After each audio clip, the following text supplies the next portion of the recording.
¿Qué tal, mis hermanos? Dios les bendiga en este día. Quiero saludarlos a todos, que el Señor los cubra con bendición y fortaleza, en este tiempo que estamos viviendo, fortaleza, ánimo y, bueno, esperar en el Señor, esperar en Dios. Así que estamos para meditar la palabra del Señor, que lo mejor que podemos hacer, estar ocupados, ¿no es cierto?, en el Señor.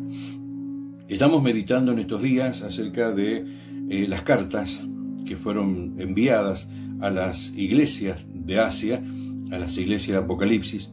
7 mensajes, 7 cartas, y hemos visto 2. Estamos por la tercera, que es la iglesia de Pérgamo.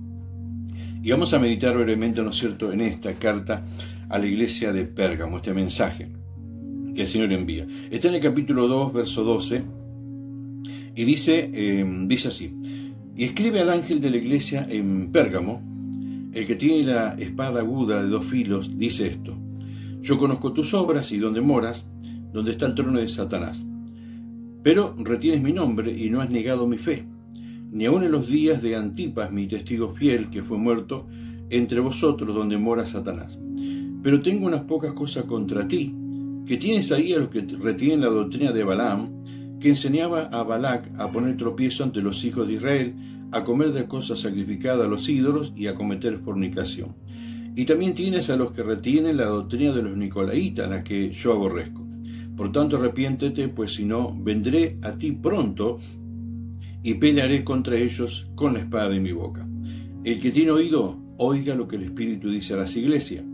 Al que venciere, daré a comer del maná escondido, y le daré una piedrecita blanca, y en la piedrecita escrito un nombre nuevo, el cual ninguno conoce sino aquel que lo recibe. Esta palabra, este mensaje a la iglesia de Pérgamo, y le dice lo mismo que al resto: yo conozco tus obras. Como dijimos, ¿no es cierto?, estos días, que el Señor conoce nuestras obras. Esto lo tenemos que recordar siempre, que el Señor conoce todas nuestras obras, todo. No hay nada que Dios no sepa, no hay nada que Dios no conozca. No hay nada. Por eso dice la Biblia que cuando el Señor venga y seamos juzgados, seremos juzgados conforme a nuestras obras. Y por eso que el Señor nos ayuda a tener obras buenas. Que el Señor conozca nuestras buenas obras. Así que esto le dice, ¿no es cierto?, a la iglesia de Pérgamo. Muy interesante, ¿no es cierto?, lo que el Señor le habla aquí a la iglesia. Y también muy interesante dónde estaba la iglesia. En qué ciudad estaba, ¿no es cierto?, la iglesia. Otra de las cosas, ¿no es cierto?, que le dice a cada iglesia es: el que tiene oídos para oír, oiga. Qué importante, hermanos queridos, aprender a oír. Qué importante es saber oír. Hay mucha gente que ha dejado de oír la palabra del Señor. Hay mucha gente que le ha restado importancia a la palabra del Señor. Hay mucha gente que ya no le interesa la palabra de Dios. Por eso dice que tiene oídos para oír, oiga. Hay mucha gente que tiene oído y mucha gente que tiene oreja, pero son pocos los que tienen oído para oír la voz de Dios, para oír la palabra del Señor, que le interesa la palabra de Dios. Por eso dice: el que tiene oídos para oír, oiga. La iglesia está ubicada en la ciudad de Pérgamo. La ciudad de Pérgamo es una ciudad también muy importante, y dicen que se disputaba, ¿no es cierto?, ¿cuál de ellas sería importante? ¿Con la iglesia de Éfeso y con la iglesia de Esmirna? O la ciudad, mejor dicho, ¿cuál era más importante? Y cada una tenía su característica. Aquí en la ciudad de Pérgamo, ¿no es cierto?, era un centro de una cultura religiosa pagana impresionante. Había templos, había muchos templos de idolatría, ¿no es cierto?, allí. Por eso fue tan hostil para la iglesia, para los cristianos verdaderos, vivir en ese lugar y guardar el testimonio. Allí tenía, ¿no es cierto?, un templo que era al dios Esculapio. Miren el nombre que tenía, que era el dios de la sanidad, y estaba relacionado con la serpiente. Es tremendo. Había un altar muy grande, dicen también ahí en Pérgamo, que era al dios Zeus, que era un dios de la mitología griega, que fue construido para recordar una gran batalla. Pero lo más notable es que había en la ciudad un templo, el primer templo en la provincia de Asia, dedicado a Augusto César y a Roma. Es decir, veneraban y rendían culto a César en ese lugar. Por eso era también tan concurrido, y esto obviamente le trajo muchos problemas a la iglesia, a los cristianos. y fueron perseguidos y martirizados. ¿Por qué? Porque a César, claro, se le rendía culto y lo reconocían como Salvador, como Señor y como Dios en ese tiempo, cosa que los cristianos no estaban dispuestos a hacer. ¿Por qué? Porque ellos reconocían solamente a Cristo como Salvador, como Señor y como Dios, al único. Y qué lindo, porque ellos mantuvieron la fe, se mantuvieron firmes. Me recuerdo esto, ¿no es cierto?, a los amigos de Daniel, en el libro de Daniel, cuando también Nabucodonosor había levantado una estatua y que querían que toda la veneraran y se postraran. Estos 3 amigos de Daniel no se postraron ante la estatua. ¿Y qué pasó? Fueron lanzados al horno de fuego. Pero allí el Señor estuvo, el cuarto varón, tan conocido este tema, el cuarto varón, estuvo con ellos, el Señor, y los guardó. Y qué lindo que nosotros también podamos mantener nuestra fidelidad a Cristo. Porque el enemigo también utiliza en este tiempo estrategia para que nosotros desviemos la adoración, la veneración, la devoción que merece nuestro Señor y Salvador, que merece nuestro Cristo, y que la desviemos para otras cosas. ¿Cuánta gente, hermano, y vamos a ser sinceros y francos, cuánta gente que está en la iglesia, pero en el corazón de muchos cristianos, de mucha gente de iglesia, Cristo no está en el primer lugar? Su adoración, su veneración, su pasión no pasa por Cristo, pasa por otras cosas. ¿Cuánta gente que rinden culto, ¿no es cierto?, a la música, culto al deporte, culto a la gente misma, gente que ama más a las personas que a Dios, está primero, ¿no es cierto?, personas y cosas que Dios. Esto también, no estamos adorando una estatua ni una imagen, pero sí también podemos cometer el grave error de venerar cosas, ¿no es cierto?, que Dios no quiere. Primero está el Señor, primero es Él. Él tiene que ser el primero en nuestras vidas, el que merece adoración, alabanza, ¿no es cierto?, y gloria. En esa ciudad, ¿no es cierto?, era tan, obviamente, la cultura satánica, idolátrica, y pagana, tan tremendo era, que el Señor, ¿no es cierto?, le dice a la iglesia: yo conozco dónde mora, donde está el trono de Satanás. Tremendo, ¿no es cierto?, tremendo. Donde está el trono de Satanás, allí estaba la iglesia, allí estaba, ¿no es cierto? Augusto César representaba a Satanás, porque se hizo adorar. Y dice: ahí yo sé dónde mora, yo conozco dónde mora. El Señor conoce también nuestra vida, conoce dónde estamos, el ambiente hostil que podemos llegar a vivir. Él conoce todo, Él sabe, pero Él está con nosotros, como estuvo con la iglesia, ¿no es cierto?, de Pérgamo. Allí fue muerto Antipas, que fue un testigo fiel, un reconocido hombre de Dios, fiel, y fue muerto obviamente por guardar el testimonio, por no doblegarse, ¿no es cierto?, ante César, ni ante Roma, ni ante los ídolos, y nada. Él fue fiel a Cristo, y eso le costó la vida. Dio su vida por causa de Cristo, ¿no es cierto?, por guardar el testimonio. Qué ejemplo, repito, ¿no es cierto?, como le dije ayer, para nosotros, para que el Señor nos ayude a mantener firme nuestro testimonio de fidelidad a Cristo, pase lo que pase, que el Señor nos ayude y nos guarde. El Señor le hace un reclamo a la iglesia, le hace un reclamo, le dice: yo conozco tus obras, y después dice: yo tengo algo contra ti, que ustedes tienen allí los que guardan la doctrina de Balaam y los que guardan la doctrina de los nicolaitas. Estaba allí en la iglesia de Pérgamo. La doctrina de Balaam, ¿no es cierto?, era enseñar a los cristianos a cometer fornicación, a comer de los sacrificados de los ídolos, y esto viene del tiempo, ¿no es cierto?, de Israel, el tiempo. Allí en Números encontramos el capítulo 25, por ahí en Números encontramos la historia de Balaam, que fue un profeta que incitó a Balac, rey de los Moabitas, cómo hacer para que Israel sea maldecido por Dios.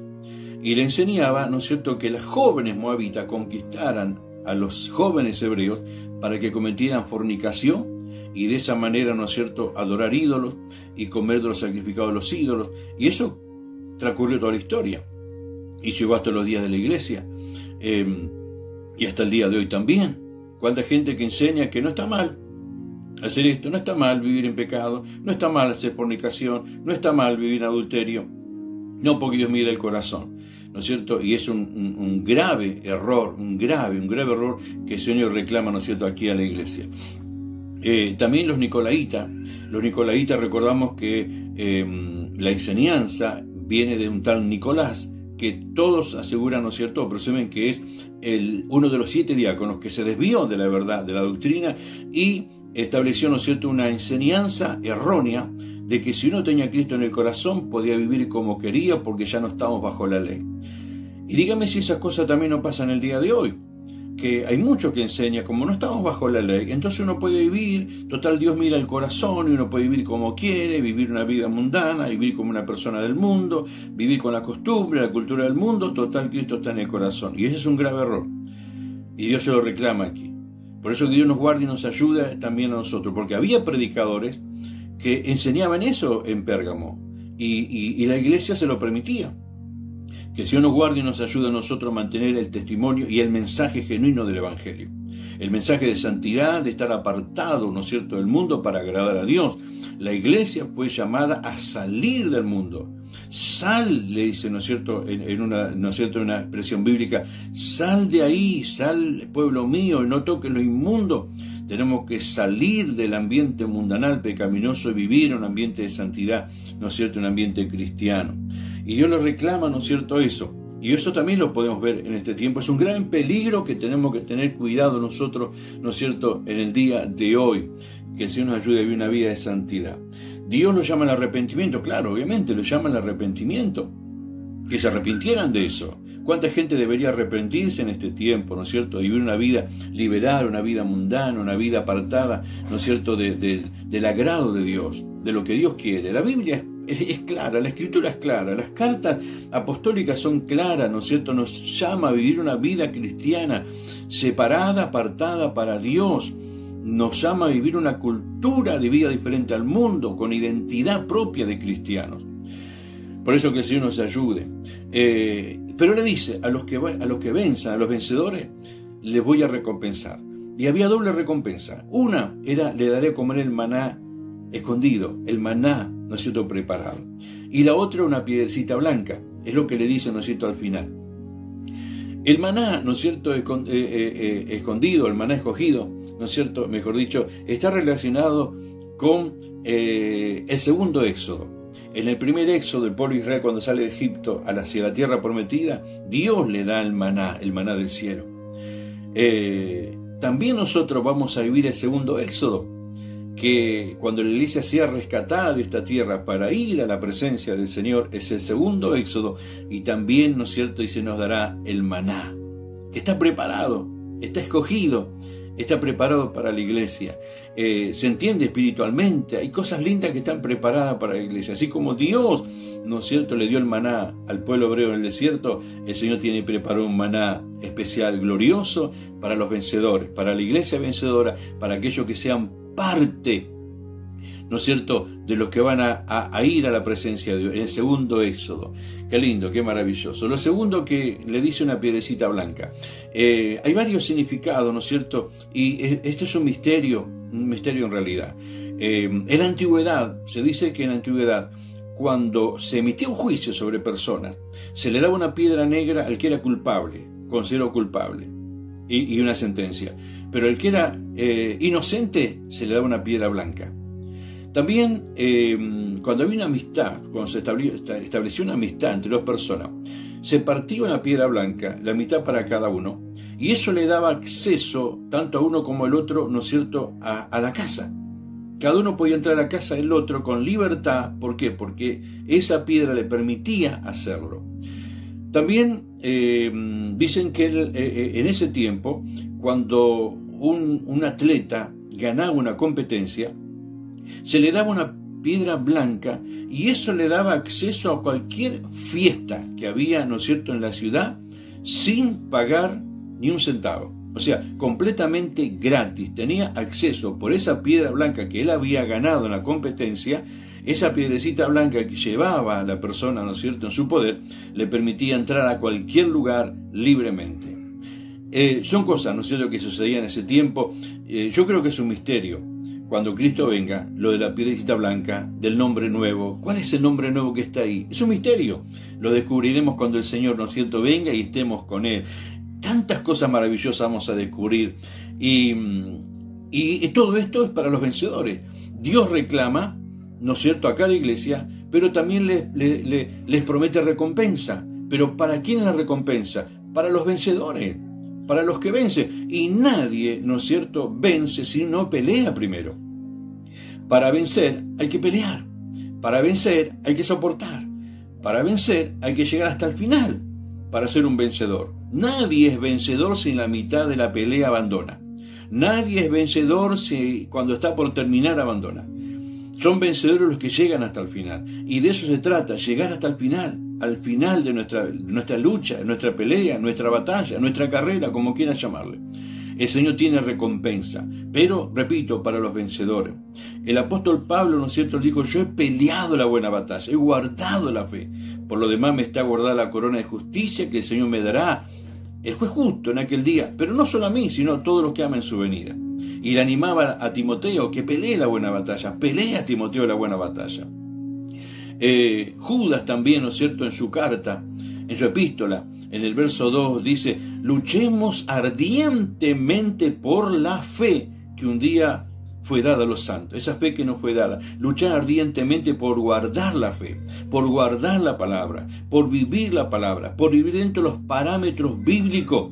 Y siempre, ¿no es cierto?, el enemigo ha tentado, ha influenciado, ha querido hacer que la iglesia se desviara de la palabra, se desviara del camino, se desviara del camino en santidad, que dejara, ¿no es cierto?, el lugar que Dios le había otorgado. Pero nosotros estamos para luchar en el nombre del Señor. Estamos en este mundo y mientras estemos en este mundo tenemos que luchar hasta el final. El final será cuando Cristo venga, cuando partamos para estar con Él o cuando Cristo venga por la iglesia. Llegará al final. Que el Señor nos ayude a mantenernos firmes hasta el final. Luchemos hasta el final.